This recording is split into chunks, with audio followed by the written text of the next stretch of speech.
तेरा कलाम रहेगा कायम पहाड़ जब ना रहे खुदाया, तेरे मुंह की एक बात भी टलेगी ना चाहे कुछ भी हो। मैं अयाद ज़रीफ आप तमाम देखने वालों को हमारे रोज़ के बाइबली मुतालियाती प्रोग्राम की नई किस्त में खुशामदीद कहता हूँ।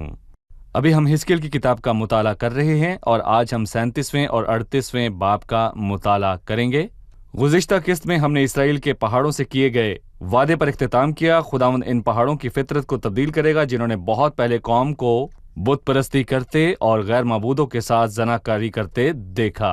इन पहाड़ों की फितरत का तब्दील होना 1000 साला बादशाही की बरकतों में से एक है।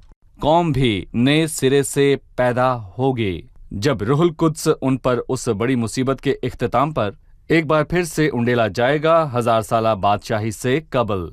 प्रोग्राम का आगाज करने से पहले मैं स्टूडियो में आए खुदा के खादिम का खैर मकदम करूंगा। खुशामदीद भाई यूसुफ। बहुत शुक्रिया भाई। और हमारे दीगर मेहमानों को भी खुशामदीद भाई। आपका शुक्रिया भाई यूसुफ। हमें 37वें बाब का उन्वान बता दीजिए। 27वें बाब को सूखी हड्डियों की वादी भी कहा जा सकता है या फिर कौम की बेदारी भी कहा जा सकता है। सबसे पहले कौमी रजू है और फिर खुदा की तरफ रजू लाना है। अभी मैं कुछ आयात पढ़ूंगा, उसके बाद आपसे सवाल करूंगा। खुदा उनका हाथ मुझ पर था और उसने मुझे अपनी रूह में उठा लिया और इस वादी में जो हड्डियों से पुर थी मुझे उतार दिया और मुझे उनकी आस पास चौगिर्द फिराया और देख वो वादी के मैदान में बकसरत और निहायत सूखी थीं। और उसने मुझे फरमाया, ऐ आदमजाद, क्या ये हड्डियां जिंदा हो सकती हैं? मैंने जवाब दिया, ऐ खुदा तू ही जानता है। फिर उसने मुझे फरमाया, तू इन हड्डियों पर नबूवत कर और इनसे कह, ऐ सूखी हड्डियों, खुदावंद का कलाम सुनो। खुदावंद खुदा इन हड्डियों को यूं फरमाता है कि मैं तुम्हारे अंदर रूह डालूंगा और तुम जिंदा हो जाओगी और तुम पर नसें फैलाऊंगा और गोश्त चढ़ाऊंगा और तुमको चमड़ा पहनाऊंगा और तुम में दम फूंकूंगा और तुम जिंदा होगी और जानोगी कि मैं खुदावंद हूँ।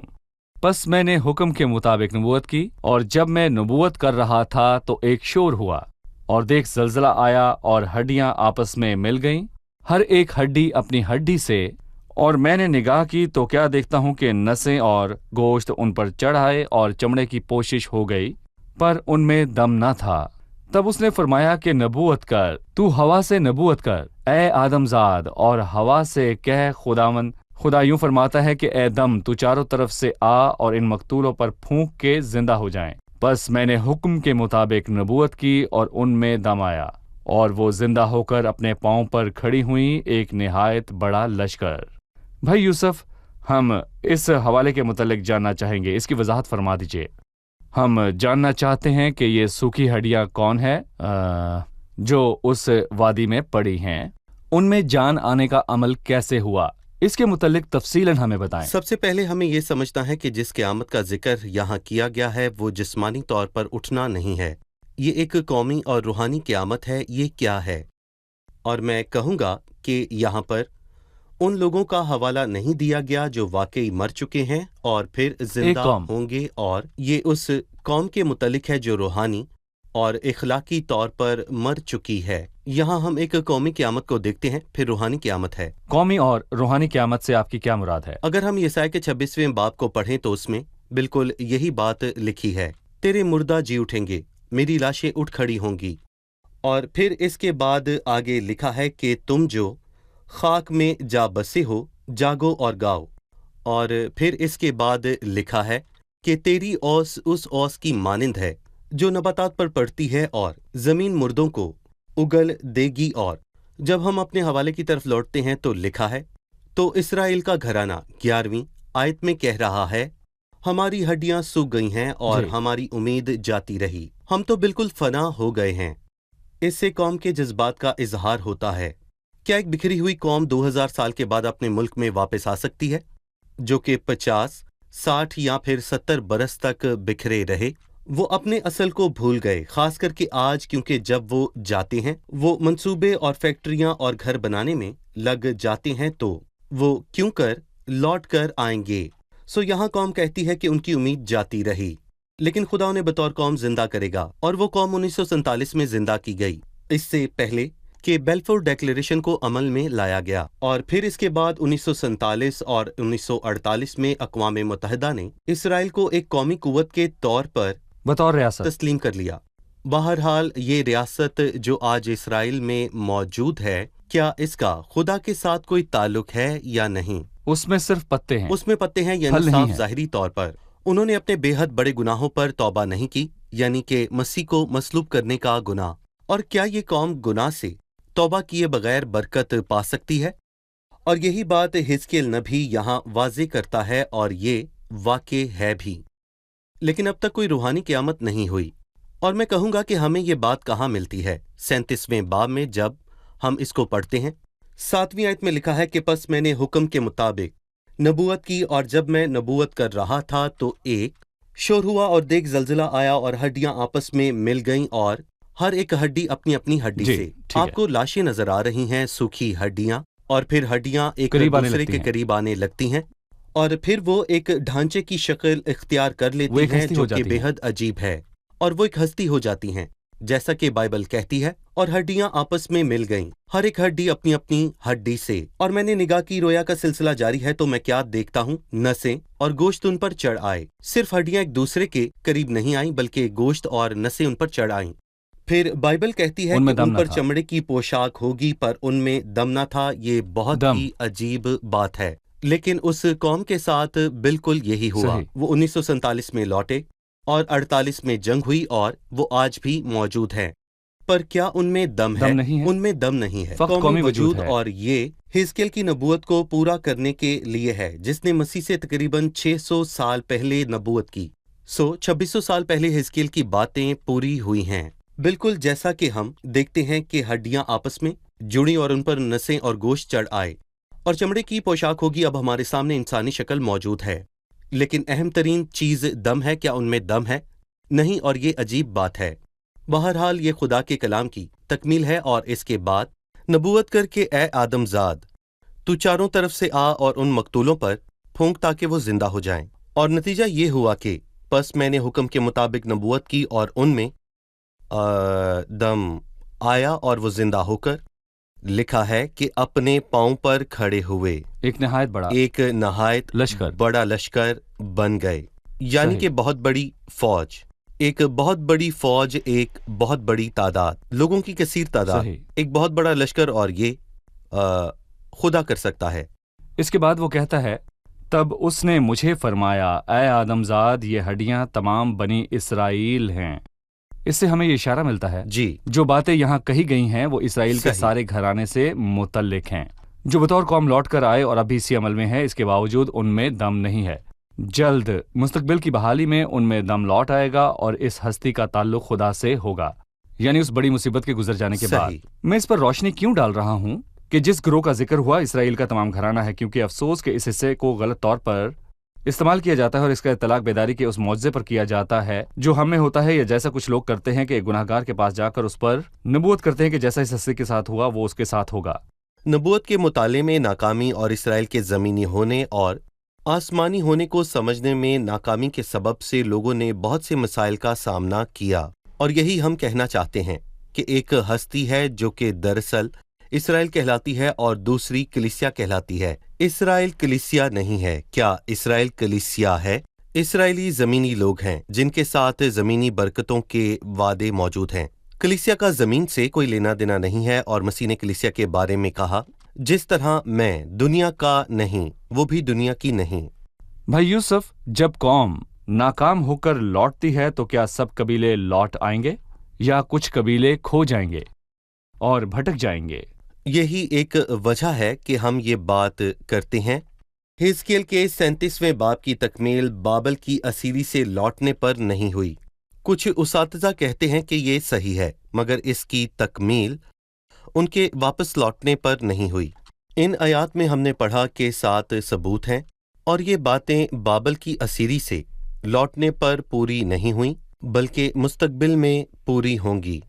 پہلا ثبوت جو میں نے ابھی پڑھا ہے وہ یہ ہے کہ وہ زندہ ہو کر اپنے پاؤں پر کھڑے ہوئے۔ 10ویں آیت میں ہے کہ ایک نہایت بڑا لشکر، बल्कि जो असीरी से लौटकर आए वो 40,000 के करीब थे, एक कलील जो जमात। मिस्र के किसी भी छोटे गांव में पूरे आ गांव में सकते पूरे आ हैं। सकते जहां हैं। 40,000 से ज्यादा लोग हो सकते हैं, वो बड़ा लश्कर ना थे। सही। दूसरा सबूत 16वीं आयत में है।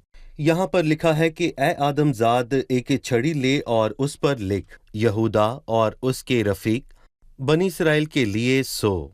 ये दो कौमों के लिए है, जबकि वो जो असीरी से लौट कर आए फक्त यहूदा थे। लेकिन मैं यहाँ पर ये कहना चाहूंगा कि कुछ लोग सही। हैं जो ये कहते हैं कि वो पश्तून हैं या फिर वो दरअसल कुछ कुर्द हैं, लेकिन ऐसा नहीं है।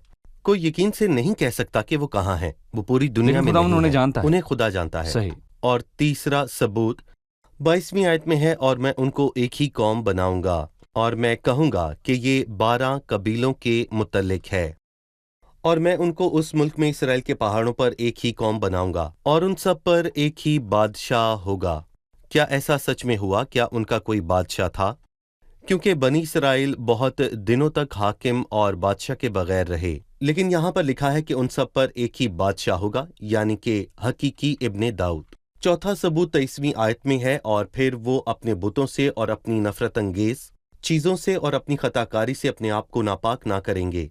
दर हकीकत उन्होंने असीरी से वापस आने के बाद दर हकीकत खौफनाक तरीन जुर्म किए, खुदा के जी। बेटे को मसलूब किया। पांचवा सबूत 24वीं आयत में है, और मेरा बंदा दाऊद उनका बादशाह होगा और उन सब का एक ही चरवाहा होगा, और वो मेरे अहकाम पर चलेंगे और मेरे आइन को मानकर उन पर अमल करेंगे। वो खुदा के आइन पर अमल कर रहे थे या फिर खुदा के नए अहद के मुंतजिर थे, जबकि खुदा उनके दिलों पर अपने आइन और अहकाम को लिखेगा। और फिर इसके बाद छठा सबूत दरअसल 5वीं आयत में है, और वो और उनकी औलाद और उनकी औलाद की औलाद हमेशा तक उसमें सकूनत करेंगे। जब वो बाबल की असीरी से लौट आए तो मुल्क में हमेशा के लिए आबाद होंगे। यकीनन नहीं। और फिर इसी आयत में लिखा है कि मेरा बंदा दाऊद हमेशा के लिए उनका फरमाबरदार होगा। और एक बार फिर 26वीं आयत में लिखा है कि मैं उनके साथ सलामती का अहद बांधूंगा, जो उनके साथ अब्दी अहद होगा। और आखिरी सबूत 27वीं आयत में है, आसमानी यरूशलेम जमीनी यरूशलेम से ऊपर होगा, ताकि जब जमीनी बादशाह जमीनी यरूशलेम को खुदा की इबादत के लिए पहुंचे तो वो अपनी आंखें उठाएं तो वो आसमानी यरूशलेम से मुलाकात करें। जब अपनी आंखें उठाएं तो यरूशलेम से मुलाकात करें, और उस वक्त वो खास दुआ जो मसीह ने सिखाई है पूरी होगी, तेरी मर्जी पूरी हो, जैसे आसमान पर होती है जमीन पर भी हो। जमीन पर भी हो। जी, जमीन पर पूरी हो। 38वें बाब की शुरुआत में जूज माजूज मस्क और तोबल के नाम आते हैं। क्या आप इन ममालिक पर मज़ीद रोशनी डालेंगे और इनके क्या किरदार हैं? भाई यूसुफ 38वें बाब का आगाज इससे होता है कि और खुदा का कलाम मुझ पर नाजिल हुआ कि ए आदमजाद, जूज की तरफ जो माजूज की सरजमीन का है और रूश और मस्क और तुबल का फरमारवा है मतवज्जा हो और इसके खिलाफ नबूवत कर। हमें बताएं कि जूज क्या है और माजूज का मुल्क जिनका यहाँ जिक्र हुआ। जब हम पैदाइश के 10वें बाब को पढ़ते हैं तो हम यहाँ पर पहली मर्तबा बाइबल में जूज मजूज के मुतल्लिक पढ़ते हैं, और हम समझ सकते हैं कि वो याफाती हैं, यानी कि जिनसे यूरोपियन लोग पैदा हुए और अफ्रीकी लोग हाम की नस्ल से पैदा हुए और एशियाई सिम की नस्ल से पैदा हुए। और यकीनन कदीमी दुनिया में ऑस्ट्रेलिया और अमेरिका तो ना थे, तब सिर्फ एशिया और यूरोप और अफ्रीका थे। सो यूरोप याफत से, एशिया सिम और अफ्रीका हाम से। और यहाँ पर हम बनी याफत को देखते हैं जो कि जूज मजूज और मादी और यवान और तूबल और मस्क वगैरह हैं। और मैं यहाँ पर ये कहना चाहूँगा कि हम जानते हैं कि जूज मजूज दरअसल वो कौम थे जो शुमाल में रहते थे, क्योंकि लिखा है जूज जो रूश और मस्क और तुबल का फरमा रवा है। रूश मौजूदा दौर का रूस है और मस्क मौजूदा दौर का मास्को है, और तुबल मौजूदा दौर में साइबेरिया का दारुल हुकूमत है। और फिर यहाँ पर वो एक दुश्मन की बाबत कहता है जो नहायत शुमाल से आता है, जिसके मुतल्लिक 15वीं आयत में लिखा है, और तू अपनी जगह से शुमाल दूर अतराफ से आएगा, तू और बहुत से लोग तेरे साथ। दरअसल जब मैं इन दिनों मशरिक़ वस्ता की अंदरूनी मामलात में गहरी रूसी मदाखलत को देखता हूँ तो मैं कहता हूँ कि हमने हर मजदून की जंग के लिए उल्टी गिनती शुरू कर दी है, या फिर मसीह की आमद से कब्ल आखिरी वाक़यात के लिए, जिनके मुतल्लिक हिस्केल के 38वें बाब में वाज़े तौर पर लिखा है। सो ये उस फौजी इत्तेहाद का हवाला है जिसकी रहनुमाई रूस करेगा। भाई यूसुफ, हमें हर मजदून की जंग के हवाले से कुछ तफसीलात बताइए जिनसे हमारे नाज़रीन वाक़यात के तसलसल को समझ सकें जो पेश आने वाले हैं। जी, सारी दुनिया एक दूसरे के खिलाफ कहर आलूदा हो जाएगी, यानी आपका मतलब है कि ऐसा कलीसिया के उठाए जाने के बाद होगा। वो वाक़या जिसका हमें इंतज़ार है वो मसीह के ईमानदारों को ले जाने के लिए आमद है, और जब ये होगा तो 7 बरस की गिनती शुरू हो जाएगी। 3.5 बरस मुसीबतों की शुरुआत की तरफ इशारा है। इसके बाद बड़ी मुसीबत आएगी जो अगले 3.5 बरस होंगे। हमें बताइए कि रूस माजूज के मुल्क के जूझ का किरदार कब अदा करेगा। जी, जैसा कि मैंने आपको पहले बताया कि सारी कौमें एक दूसरे के खिलाफ कहर आलूदा हो जाएंगी। ये मुकाशफा 16 से वाज़ेह है। मुकाशफा 16:13 में लिखा है, फिर मैंने नापाक रूहों को मेंढकों की शक्ल में हैवान, मुखालफे मसीह और झूठे नबी के मुंह से निकलते देखा। ये शैतानी रूहें हैं जो अजीब मौजज़ात करती हैं। उन्हें दुनिया के बादशाहों के पास भेजा गया कि उन्हें कादरे मुतलक खुदा के खिलाफ जंग के लिए इकट्ठा करें। सो मैं कहूँगा कि एक रोमी जमात होगी जो कि हैवान के मानने वाले, रोमी हैवान की पैरवी करेगी। वो हैवान की पैरवी करेगी जो एक बार फिर से एक बड़ी कुव्वत बनकर उभरेगा, और यूरोप में कौमों की एक इत्तेहादी जमात होगी, और कौमों की एक और इत्तेहादी जमात शुमाल में होगी जिसे शुमाल के बादशाह के वसीले जाहिर किया गया। उन कौमों में ईरान, इराक जिसे सीरिया से आराम कहा गया है। सो ये अक़वाम मुत्तहिदा हो जाएंगी, और ये आज वाज़ी है कि वो जनूबी लबनान को साथ मिला रहे हैं, और ये इत्तेहाद शुमाल का होने लगा है। ये शुमाल का बादशाह है और जनूब का भी जाहिर होगा, जो मिस्र को जाहिर करता है, और वो खुद में एक बड़ी ताकत होगी। और मैं कहूँगा कि हाँ, आज मिस्र एक जानी मानी कुव्वत है। एक दूसरा इत्तेहाद जैसा कि हमने पढ़ा है जो मशरिक से यानी जापान, चाइना और कोरिया से उठेगा, और ये तमाम कौमें कलीसिया के आसमान पर उठाए जाने के बाद जंग में शामिल होंगी। सो मैं कहूँगा कि क्या वो दिन मुश्किल होंगे? नहीं। और आखिर में जूझ जो कि मस्क और तुबल और इन सबका फरमा रवा है, जैसा कि हम इस बाब से समझते हैं।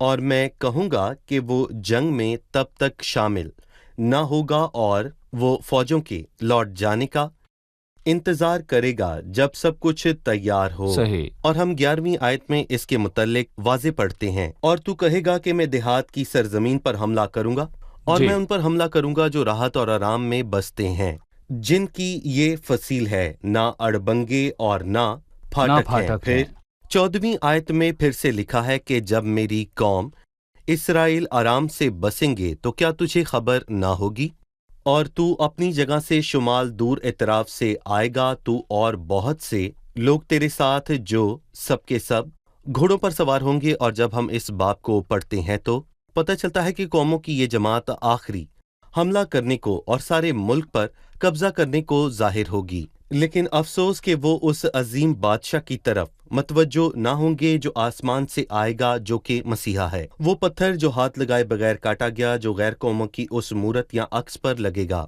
और तभी गैर कौमों की हुकूमत का खात्मा होगा और मसीह बादशाही करेगा और खुशहाल बादशाही को कायम करेगा। यकीनन जूज और मजूज को तबाह करने के बाद, जैसा कि हम इस बाब में पढ़ते हैं। क्या ये दुश्मनों का आखिरी गिरोह होगा जिसे खुदावंद बर्बाद करेगा जब वो जुनूब के बादशाह को तबाह कर चुकेगा? और वो झूठा नबी जो नबूती मुल्क इसराइल का रहनुमा होगा, और वो हैवान जो यूरोपी रहनुमा या दूसरे अल्फाज में शुमाल का बादशाह या जुनूब का बादशाह, क्या आखिरी दुश्मन माजूज के मुल्क का जूझ होगा? इसके बारे में हमें बताइए। देखिए, हम इस बाब से ये समझ सकते हैं कि जब कौमें एक दूसरे को तबाह कर चुकेंगी तो जूझ सब पर कब्जा करने को आएगा, और खुदावंद को हरगिज खातिर में ना लाएगा। जैसे कि रूस खुदा की परवाह नहीं करता, लेकिन बहरहाल बात यह है कि आप चाहे खुदा की परवाह करें या फिर ना करें, लेकिन वो हर जगह पर मौजूद है। भाई यूसुफ, मैं यहाँ हिस्केल 38 में जूज और माजूज और मुकाशवा 20वें बाब के जूज और माजूज के दरमियान फर्क करना चाहूंगा। आप हमें इनके दरमियान फर्क बताइएगा। कम से कम 2 फर्क हैं। पहला फर्क ये है कि जूज मजूज शुमाल के इंतहाई हिस्से से आ रहा है, और रूस और मॉस्को वगैरह से, जैसा कि यहाँ वाज़ी है कि मुकाशफा की किताब के 20वें बाब में ये वाज़े तौर पर लिखा है कि जब 1000 साल पूरे होने पर शैतान قید سے رہا کر دیا جائے گا تو وہ قید سے نکل کر زمین کے چاروں طرف قوموں کو گمراہ کرے گا، یعنی کہ جوج مجوج، یعنی مشرق، مغرب، شمال اور جنوب سے، صحیح، تمام جگہوں سے۔ لیکن ہزقیل میں وہ شمال کے انتہائی حصوں سے آتے ہیں جو روس ہے۔ ٹھیک ہے، دوسرا فرق یہ ہے، یہ 1000 سالہ بادشاہی سے قبل ہوگا، جی، جبکہ یہ مکاشفہ میں 1000 سال پورے ہونے بادشاہی کے کے بعد ہوگا، یعنی بادشاہی کے بعد ہوگا۔ یہاں صحیح، 2 فرقین ہیں، ہمیں ان کے درمیان فرق کرنا ہے۔ مکاشفہ کے 20ویں باب میں ان کا ذکر پھر کیوں ہوا؟ بے سبب دشمنی کے سبب ابلیس انہیں جنگ کے لیے اکٹھا کرے گا، صحیح، اور ان کا شمار سمندر کی ریت کی مانند ہوگا۔ کیوں؟ یہ رویہ لوگوں کا مسیح کے ساتھ بھی تھا جبکہ وہ زمین پر تھا، حالانکہ اس نے بھلائی کے سوا اور کچھ نہ کیا۔ یہاں پر مسیح کی خوشحالی اور بھلائی کے 1000 برس ہیں، جبکہ ابلیس کو آزاد کیا جائے گا اور وہ مسیح کے خلاف لوگوں کی بڑی تعداد کو گمراہ کرے گا۔ صحیح، بہت شکریہ۔ یہ بہت ضروری تھا کہ وضاحت ناظرین تک پہنچے تاکہ جب وہ بائبل کو پڑھتے ہیں تو سمجھ سکیں کہ یہ واقعات کس طور پر ظاہر ہوں گے۔ ہم قسط کے اختتام پر پہنچ چکے ہیں، آئیے مہمانوں سے ان کی رائے جانیں۔ ہم نے حزقیل 37ویں باب میں سوکھی ہڈیوں سے پر وادی کے متعلق پڑھا۔ اس رویا کا کیا مطلب ہے؟ بائبل یہاں کیا بتانا چاہتی ہے، یہ بتائیں۔ آپ میں سے کون بتائے گا؟ یہاں 2 قیامتوں کی بابت بتایا گیا ہے جو اسرائیلی قوم میں ہوں گی، یعنی قومی اور روحانی قیامتیں۔ قومی قیامت کا آغاز 1947 میں بیلفر ڈیکلریشن کے بعد ہوا۔ اسرائیل کی قوم ایک ہستی کے طور پر ابھرنے لگی، انہیں بطور قوم آج تسلیم کر لیا گیا ہے، لیکن وہ خداوند سے اب تک بہت دور ہیں، ان میں دم نہیں ہے۔ ان میں دم نہیں ہے۔ تو ان کی روحانی قیامت کلیسیا کے اٹھائے جانے کے بعد ہوگی، ان 7 برس کے دوران، جبکہ وہ سمجھیں گے کہ انہوں نے خداوند یسوع کو مصلوب کیا، سو وہ توبہ کر کے اس کے پاس آئیں گے۔ پھر خدا ان پر اپنی روح انڈیلے گا اور یہ روحانی قیامت وہ لوٹ کر نئے سرے سے پیدا ہوں گے توبہ کریں گے اور 1000 سالہ بادشاہی کی برکتوں میں داخل ہوں گے، اور یہ جی، روحانی جی۔ طور پر لوٹنا ہے یا روحانی قیامت۔ صحیح۔ ٹھیک ہے، میں 38ویں باب کے حوالے سے بھی ایک سوال کرنا چاہوں گا، ماجوج کے ملک سے جو جوج کے حوالے سے ہے۔ ہمیں یہ بتائیں کہ جوج اور ماجوج سے کیا مراد ہے؟